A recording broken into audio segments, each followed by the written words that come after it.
All right, that's a really good basketball team. There's a lot of talent on that team. They play hard. They're well coached, and I thought I thought we did a lot of, again, like it sounds like a broken record, man. Like we did a lot of really good things. There's a few details that we continue to falter on. Our turnovers tonight really hurt us. They didn't really. We were very fortunate that they didn't turn them into a ton of points, but we turned the ball over really unforced. Got our ball taken from us a couple times. I thought their pressure defensively sped us up a couple times, got us into some travels. I thought our ball we couldn't get the ball where it needed to go to really break them down offensively. And they picked us up a little bit higher than they did in game one, and we weren't good enough from the guard spot to get the ball into the scoring area and initiate some of that ball screen stuff where we could really attack in the middle of the court. We wanted to attack in the middle of the court. We were able to do it early a couple times. And then we just couldn't get the ball there. We weren't good enough to get the ball where it needed to go to make the plays. And then we got sped up a little bit, and it kind of snowballed on us. But we get a stop to end the first half, and it's got a 2-point game, and there's like two seconds to go, and we travel, trying to do something too. Like hey man, you had a great defensive possession, secure the basketball, let's go into halftime, and figure it out. We travel, and then we worry about the travel, and we're guarding the ball out of bounds. We're standing underneath the rim with our hands down. Like, those are the things that can't happen. And we have too many of those things that happen. So, and then, they're good. And like I said, I thought the turnovers the second half, it just allowed them to get out in transition. And we can't allow that. We had 7 turnovers the second half. We gave up 10 offensive rebounds. We shot the ball really well, 13 of 28 from 3. We shot the ball well from 3, 13 of 28, but we were 10 for 30 from 2-point range, and about 3 of them, off the top of my head, were what I would call long twos, the tough contested twos. The rest of them were you're 8 feet and in. And we just couldn't get the ball to go in there. There's a couple plays in the first half that come to mind where we just missed them, and then again in the second half. And those things, when that happens, again, like we said last game, that puts a lot of pressure on your defense to continue to perform at a high level. That's a really good team.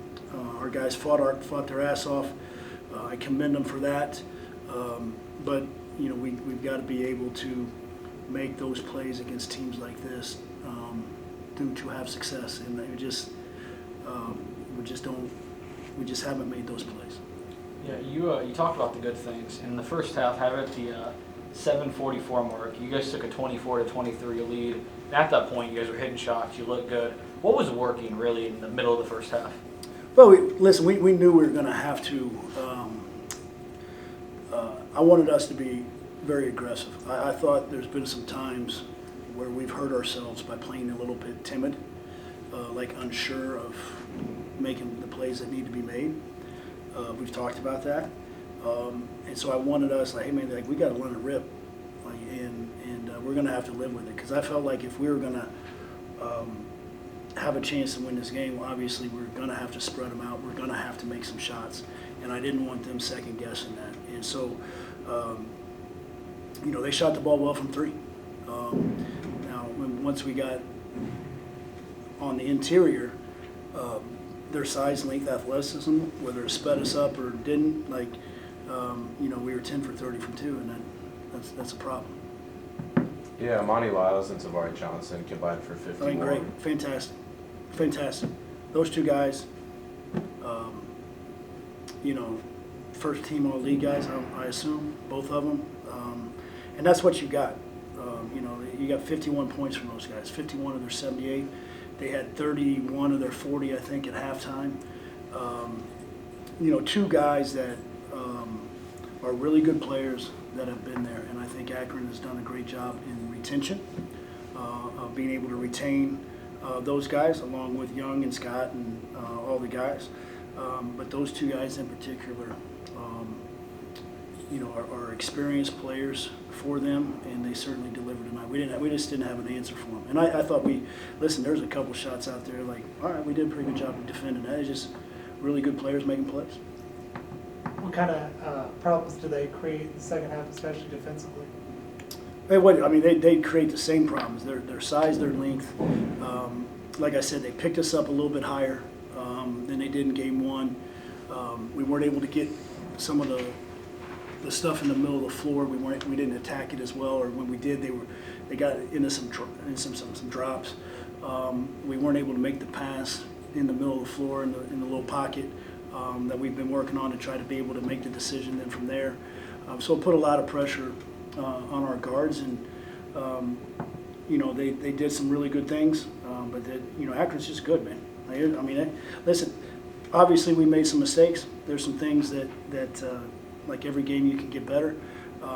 Guys, Akron's better than we are, right?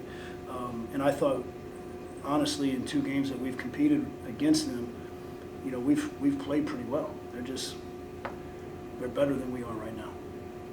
The guys just said a little bit ago that they feel like this team is doing a good job of staying together through losses and stuff like that. How important is that for a team to stay together when things maybe aren't going? Well, you got to stay together, good, bad, indifferent. Like that's, what these guys are going to find out, and they're finding it out now, right? When you're dealing with human beings, very fickle people. Okay, like there's very few people that can do what these guys are doing. Whether they have the record we have or whether they have the record that Miami has. It doesn't matter. The regular person can't come in here and do this. Okay? And you figure out real quick, and they will when they're done playing basketball, right? And they're like who their real friends are, and people come and go, and then like, well, what happened to Jimmy from back in 2026, right? Well, you can't give Jimmy something anymore. And these people, they ask want until you can't give them anything, and then they dismiss you, right? And these guys are going to learn that. So who they have is those guys in that locker room. And like I've said all year, man, we got great dudes. Like I love coaching these guys. Okay, is it frustrating we can't do some things that we need to do to win games? Absolutely, but they're giving us what they're capable of doing, and that I really appreciate about them. And then my last thing, you guys said 4 regular season games left. What needs to be the mindset for this team? The same as it's been all year. Continue to show up and work to get better. This is your profession. This is your job. Okay, you have to continue to work to improve at your job until somebody tells you you can't do it anymore, right?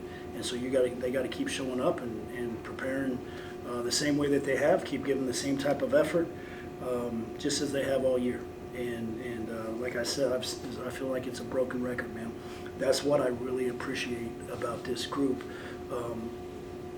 I wish I could help them in a couple other ways to help them make a few more plays that are necessary, because these guys are working at a level that should contribute to winning.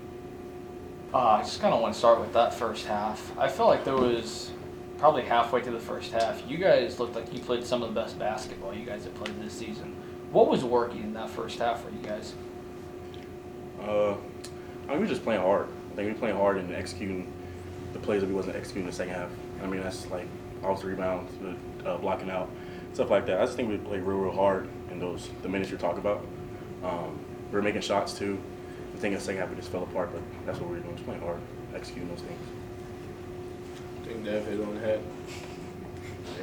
Yeah, I guess on the flip side of that, in that second half when Akron went on that really big run, what do you guys feel was the difference there? Turnovers, you gotta think, I forgot what the score was, but we gave them they were just scoring on fast breaks. We can't do that. You know what I mean? I had 2 turnovers that I was doing 2 years ago when I was a younger player. You know, I can't do that in those crucial moments. And they're a good team. Like, they're a team that probably can win this tournament. You know what I mean? And make noise in March Madness. They do get that opportunity. So, I mean, we can't do that against teams like that. So, I mean, that's all that was, man. It's turnovers, giving them easy points. You can't give good teams easy points, especially when they're rolling like they're rolling right now. Yeah, I'd say turnovers too. Me and Dev are, you know, there's a lot of trust in us to handle the ball, you know, set up the offense and, you know, take care of the ball. So a couple of costly turnovers we had. I think I had 5 or 6 today. That's too many. And, yeah, they were in some crucial points in the game. And a team like that, as seasoned as they are and, you know, with the guys they got, they're going to capitalize off of it. Yeah. You guys talk about turnovers especially, and you said those were kind of plays you made a few years ago. How do you go about cleaning that up, about mistakes that you made in the past? How do you go about cleaning that up? You just gotta forget them. You know what I mean? I can't do nothing about it now. You know, I can talk about it, but I can't do nothing about it Tuesday because we play a different team Tuesday. You know what I'm saying? So that's where you grow at. You know what I mean? You made a mistake. Okay, talk about it, move on. You know, because if I keep thinking about them, make more turnovers, more mistakes, just like I did today. So. Yeah, getting over it, getting to the next play. I'm on the floor at the end of the day. Like, I can say whatever I want. I'm a young player, first time playing Division I basketball, whatever you want to say. Like, I'm on the floor, and there's a lot of trust in me. So I gotta, you know, get to the next play. And I caught myself a couple times, you know, dropping my head. Coach Lewis, you know, getting on me, like, come on, man. Like, so, yeah. Yeah, I guess in the midst of a 4-game skid, how do you guys keep the energy up in the locker room and kind of still like pour into each other? I mean, like, these guys are my brothers. You know what I mean? Like, I love every single one of them. It's my senior year. I don't know what the eligibility thing will be like this after this year, but like, these are my guys. You know what I mean? I love every single one of them.